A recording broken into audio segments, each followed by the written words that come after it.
Bueno, mi nombre es Sebastián Prado, el tecnólogo en automatización industrial del SENA, y les voy a explicar cómo hallar las magnitudes eléctricas de un circuito en paralelo con LEDs y resistencias.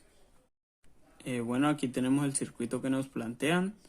Tenemos 3 LEDs y 4 resistencias, una fuente de alimentación. Bueno, aquí para el caso de estos circuitos paralelos que trabajan con LEDs, se recomienda o casi siempre por lo general se trabaja con LEDs del mismo color o que trabajen al mismo voltaje, ya que pues como sabemos en un circuito paralelo el voltaje no varía. Bueno, ya para empezar, decimos que tenemos el LED 1, el LED 2 y el LED 3. Aquí los tomamos de color naranja. Estos LEDs trabajan a 2.4 voltios cada uno, entonces vendría siendo lo mismo para cada LED. Y también debemos tener las mismas resistencias para estos LEDs. Entonces tenemos que la resistencia 1 es igual a 200 ohmios y al igual que la resistencia 3 y la resistencia 4. Para empezar tenemos que hallar la intensidad total del circuito. Para ello vamos a hacer esta operación que nos dice que la intensidad total es igual a la intensidad 1 que pasa por este primer LED más la intensidad 2 que es la que pasa por este segundo LED y la intensidad 3 que es la que pasa por este tercer LED. ¿Por qué sucede esto? Aquí vemos que tenemos un nodo que por aquí es por donde va a pasar la corriente total y aquí por estos LEDs se va a dividir. Que si nos ponemos a pensar al sumar las intensidades de corrientes o cuando ya toda la corriente llegue a este punto nos tiene que dar la intensidad total. Entonces por eso se utilizó esta operación.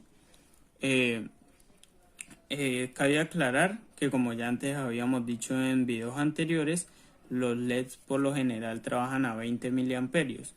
Entonces pues tomamos esa medida y pues es muy sencillo. Si nos ponemos a mirar, pues tenemos 3 LEDs que trabajan a 20 miliamperios. Entonces lo único que tenemos que hacer es sumar esas magnitudes y nos queda que la intensidad total del circuito es igual a 60 miliamperios. Pues ya con esta medida ya podemos, por ejemplo, si queremos hallar el voltaje de la resistencia 2, pues ya aplicamos lo que es ley de Ohm, que nos dice que el voltaje de la resistencia 2 es igual a la intensidad 1, que es esta, que va a pasar por este LED, que vendría siendo 20 miliamperios por el valor de la resistencia, que ya la tenemos, que es de 200 ohmios, y pues al hacer esa operación nos va a dar 4 voltios.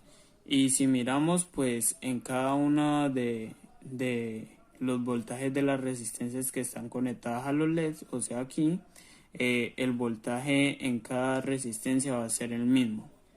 Bueno, ahora ya pues aplicamos método de malla para hallar el voltaje de esta resistencia, que es la que necesitamos hallar pues para que el circuito funcione. Entonces aplicamos el método de mallas, que nos dice que menos el voltaje de la fuente más el voltaje de la resistencia 1 más el voltaje de la resistencia 2 más el voltaje del LED, ya que pues como necesitamos hallar es el voltaje de esta resistencia, vamos a necesitar esta malla, pues que está constituida por la fuente, la resistencia 1, la resistencia 2 y el LED, que pues ya están aquí. Entonces pues necesitamos hallar el voltaje de la resistencia 1, entonces lo que hacemos es que el voltaje de la resistencia 1 es igual al voltaje menos el voltaje de la resistencia 2 menos el voltaje del LED. Reemplazamos valores y nos queda que voltaje en la resistencia 1 es igual a 12 voltios, que es el de la fuente de alimentación, menos 4 voltios, que es el de que es el voltaje de la resistencia 2, que vendría siendo el de acá. El voltaje del LED, que como ya dijimos antes trabajaba a 2.4 voltios, y pues ya queda solo hacer la operación y nos da que el voltaje de la resistencia 1 es igual a 5.6 voltios. Ya con este dato podemos hallar el valor de la resistencia 1 con la ley de Ohm. y nos dice que resistencia 1 es igual al voltaje de la resistencia 1 sobre la intensidad total.